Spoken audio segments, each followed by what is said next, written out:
നമസ്കാരം. ഉപരാഷ്ട്രപതി ജയദീപ് ധൻഖറിൻ്റെ രാജി, അതാണിപ്പോൾ ചർച്ചാ വിഷയം. ഇത് ചർച്ചാ വിഷയമാകുന്നത് അദ്ദേഹത്തിന് നൽകിയ യാത്രയയപ്പ് കൂടി നോക്കിയിട്ടാണ്. കാരണം അദ്ദേഹത്തിന് യാത്രയയപ്പ് നൽകുമ്പോൾ ഏത് രീതിയിലുള്ള ഒരു സമീപനമാണ് BJP, അതായത് ഭരണ നേതൃത്വം ഇപ്പോൾ എടുത്തിട്ടുള്ളത് എന്നുള്ള ഒരു കാര്യം കൂടിയുണ്ട്. കാരണം തൊട്ടു മുമ്പ് ഉപരാഷ്ട്രപതിയായിരുന്ന വെങ്കയ്യ നായിഡു അദ്ദേഹം പദവി ഒഴിയുമ്പോൾ 3 പേജുള്ളൊരു കത്തൊക്കെ എഴുതിയിട്ടാണ് വികാരനിർഭരമായിട്ടുള്ളൊരു യാത്രയയപ്പാണ് നൽകിയത്. പക്ഷേ ഇപ്പോൾ രാജ്യസേവനത്തിന് അവസരം പല പദവികളിൽ രാജ്യസേവനത്തിന് അവസരം ലഭിച്ചു, നല്ല ആരോഗ്യം നേരുന്നു എന്നും മാത്രമാണ് ധൻഖറിനുള്ള ഒരു ആശംസ ആയിട്ട് മോദി പറഞ്ഞിട്ടുള്ളത്. ഇതും ഏറെ ചർച്ചയാവുന്നുണ്ട്. എന്തുകൊണ്ട് ധൻഖറിനെ മാറ്റി നിർത്തി? എന്തിനാണ് ധൻഖറിൻ്റെ രാജി പോലും അവർ ആവശ്യപ്പെട്ടതനുസരിച്ചിട്ടാണ് എന്നുള്ള കാര്യങ്ങളിലേക്കൊക്കെയാണ് ചർച്ച പോകുന്നത്. അതിന് തൊട്ട് മുമ്പുണ്ടായ പല വിവാദങ്ങളുമൊക്കെ അവിടെ നിൽക്കുന്നുണ്ട്. അദ്ദേഹം വിളിച്ചിട്ടുള്ള മീറ്റിങ്ങിൽ വന്നില്ല.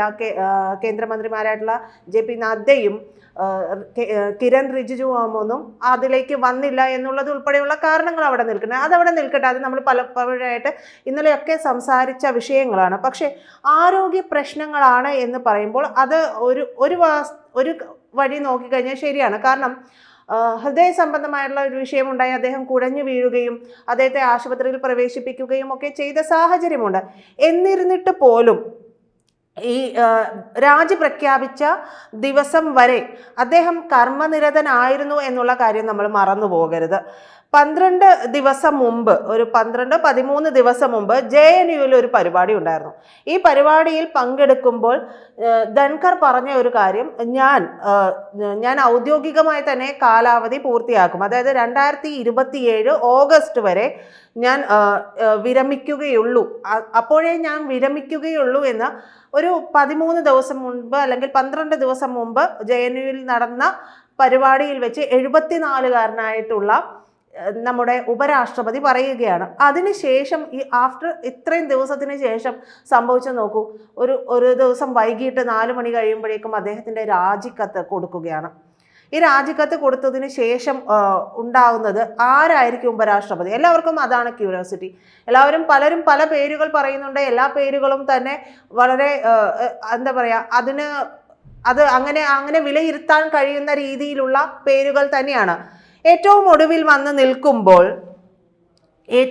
ഇത് വന്ന് നിൽക്കുമ്പോൾ ബീഹാറിൽ നിന്നുള്ള പേരാണ്, നിതീഷ് കുമാറിൻ്റെ പേരാണ് കേൾക്കുന്നത്. നിതീഷ് കുമാറിന് ഒരു പക്ഷേ ബീഹാർ തിരഞ്ഞെടുപ്പിന് ശേഷം ദേവേന്ദ്ര ഫഡ്നാവിസിന് വേണ്ടിയിട്ട് ഏക്നാഥ് ഷിൻഡെ വഴിമാറിക്കൊടുത്ത ഒരവസ്ഥ നിതീഷ് കുമാറിന് ഉണ്ടാകുമെന്നുള്ള കാര്യങ്ങളിലേക്കൊക്കെയാണ് ചർച്ചകൾ പോകുന്നത്. ഇതിനിടയിൽ ശശി തരൂരിൻ്റെ പേര് കേൾക്കുന്നുണ്ട്. അങ്ങനെ മറ്റു പലരുടെയും പേരുകളൊക്കെ കേൾക്കുന്നത് നീണ്ട ഒരു ലിസ്റ്റാണ്.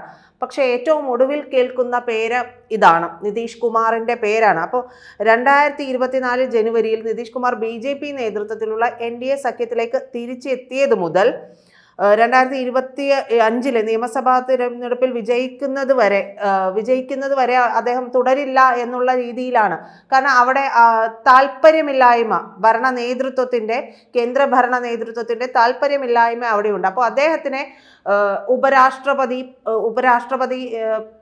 പദവിയിലേക്ക് മാറ്റുകയും പിന്നീട് അവിടെയുള്ള മാറ്റങ്ങൾ ബീഹാർ പിടിച്ചെടുക്കാൻ വേണ്ടുന്ന രീതിയിലുള്ള മാറ്റങ്ങളൊക്കെ ചെയ്യാൻ പോകുന്നത് എന്നുള്ള വാർത്തകളൊക്കെ വരുന്നുണ്ട്. അതിന് പല രീതിയിലുള്ള കാര്യങ്ങളുമൊക്കെ പറയുകയും ചെയ്യുന്നുണ്ട്. അപ്പോൾ തരൂർ ഉപരാഷ്ട്രപതിയാകും എന്നുള്ളതാണ് നമ്മൾ ഏറ്റവും കൂടുതലും ആയിട്ട് പറഞ്ഞു കേട്ടിട്ടുള്ള ഒരു കാര്യം. പക്ഷെ അതിനെ മറികടന്നുകൊണ്ടാണ് ഭരണ നേതൃത്വത്തിൻ്റെ ഇത്തരത്തിലുള്ള ഒരു കാര്യം വരുന്നത്. ഈ ധൻഖറിൻ്റെ രാജി പോലും നമ്മൾ ഒന്ന് ആലോചിച്ചിട്ടുണ്ടെങ്കിൽ പെട്ടെന്ന് രാജിവെക്കുകയാണല്ലോ.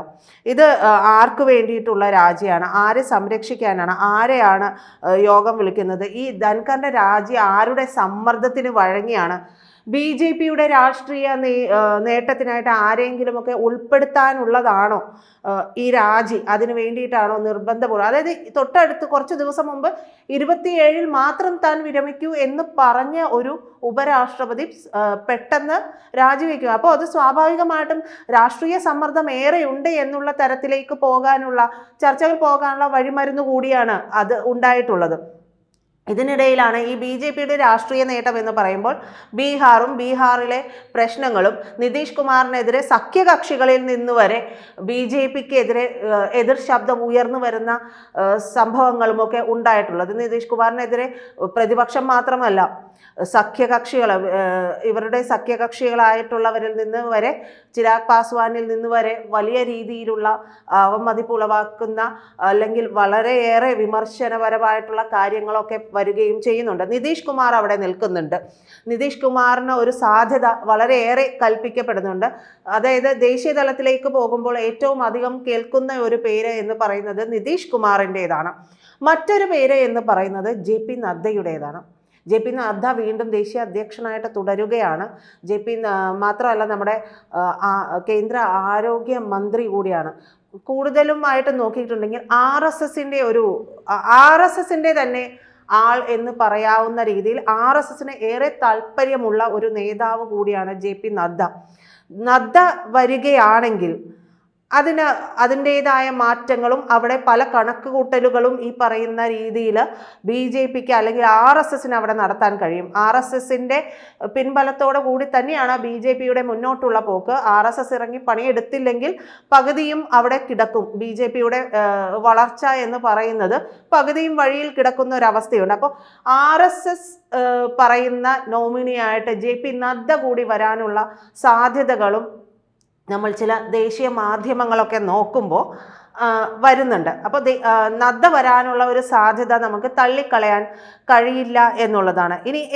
ഇനി ഇത് ഇത്ര വലിയ വിഷയമായിട്ട് ചർച്ച ചെയ്യേണ്ടതുണ്ടോ എന്നുള്ളതാണ്.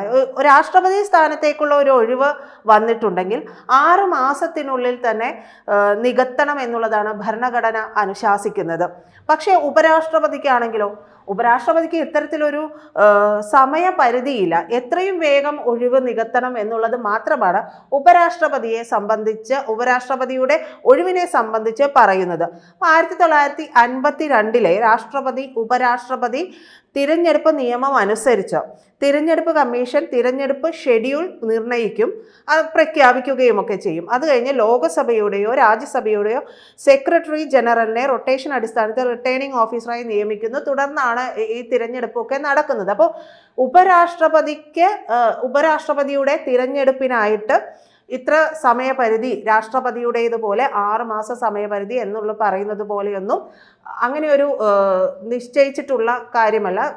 എത്രയും വേഗം ഒഴിവ് നികത്തണം എന്നുള്ളതാണ്. പക്ഷേ എത്രയും വേഗം ഒഴിവ് നികത്തണം എന്ന് പറയുമ്പോഴും രാഷ്ട്രീയപരമായിട്ട് ഒരുപാട് സാധ്യതകൾ വന്ന് മുൻപിൽ നിൽക്കുന്ന ഒരു സമയമാണ്. അപ്പോൾ ആരെ ആയിരിക്കും പെട്ടെന്ന് തന്നെ കേന്ദ്ര നേതൃത്വം ഇതിലേക്ക് ഉൾക്കൊള്ളിക്കുക എന്നുള്ളത് നമ്മൾ ചിന്തിക്കേണ്ട വിഷയം തന്നെയാണ്. അത് തരൂരായിരിക്കുമോ, അതല്ലെങ്കിൽ മറ്റാരെങ്കിലുമൊക്കെ ആയിരിക്കുമോ എന്നുള്ള കാര്യങ്ങളിലൊക്കെ ചർച്ച ഇപ്പോൾ ഇങ്ങനെ തുടരെ നടന്നുകൊണ്ടിരിക്കുകയാണ്. പക്ഷേ നമ്മൾ ദേശീയ മാധ്യമങ്ങളൊക്കെ പരിശോധിക്കുമ്പോൾ കിട്ടുന്ന വിവരം എന്ന് പറയുന്നത് ഈ 2 പേരുകൾക്ക് ഒരല്പം തന്നെ ഒരു പടി മുൻതൂക്കം കിട്ടുന്നുണ്ട് എന്നുള്ളതാണ്. അതായത് നിതീഷ് കുമാറിനെ അവിടെ നിന്ന് ബീഹാറിൽ നിന്ന് ഒഴിവാക്കി നിർത്തിക്കൊണ്ട് അവരുടെ താല്പര്യമുള്ള ഒരാളെ, അതായത് BJPക്ക് താല്പര്യമുള്ള ഒരാളെ അവിടേക്ക് മുഖ്യമന്ത്രി സ്ഥാനാർത്ഥിയായിട്ടൊക്കെ കൊണ്ടുവരാനും ഭരണം മുന്നോട്ട് കൊണ്ടുപോകാനുമുള്ള കാര്യങ്ങൾ നടത്തിക്കൊണ്ടിരിക്കുകയാണ്. കാരണം സംസ്ഥാനത്തെ ഭരണം എന്ന് പറയുന്നത് ബീഹാറിലെ ക്രമസമാധാന നില വളരെയധികം വഷളായി എന്നുള്ള ആരോപണം നിരന്തരം കേട്ടുകൊണ്ടിരിക്കുകയാണ്. UPയിൽ നോക്കുകയാണെങ്കിൽ UP എങ്ങനെ ആയിരുന്നുവോ അതിൽ നിന്ന് എത്രയോ മാറിപ്പോയി. ഇപ്പോൾ ഈ പറയുന്ന സാമൂഹ്യ വിരുദ്ധർക്ക് ഒരു ചെറുവിരൽ അനക്കാൻ കഴിയാത്ത രീതിയിലുള്ള അവസ്ഥയാണ് UPയിലുള്ളത്. തല പൊക്കിയായിട്ടുണ്ടെങ്കിൽ തല പിന്നെ കാണോ എന്നുള്ളത് എന്നുള്ളത് തന്നെ സംശയമാണ്. ആ രീതിയിൽ UP-യെ മാറ്റിയെടുത്ത ഒരു BJP നേതൃത്വത്തിന് ബീഹാറിൽ അടിപതറുന്ന ഒരു അവസ്ഥയുണ്ട്. ആ അടിപതറുന്ന അവസ്ഥ മാറ്റി പുതിയൊരു മുഖം കൊണ്ടുവരാനായിട്ടുള്ള ശ്രമം എന്തായാലും നടക്കുമെന്നുള്ളത് ഉറപ്പാണ്. അപ്പോൾ നിതീഷ് കുമാറിനുള്ള ഒരു സാധ്യതയുണ്ട്. പിന്നീട് നമ്മൾ നോക്കുമ്പോൾ മറ്റൊരു സാധ്യത എന്ന് പറയുന്നത് തനി RSSകാരനായിട്ടുള്ള JP നദ്ദയ്ക്കാണ്. എന്തായാലും വരും ദിവസങ്ങളിൽ നമുക്ക് ഇതിൻ്റെ ഒരു ചിത്രം വ്യക്തമാകും.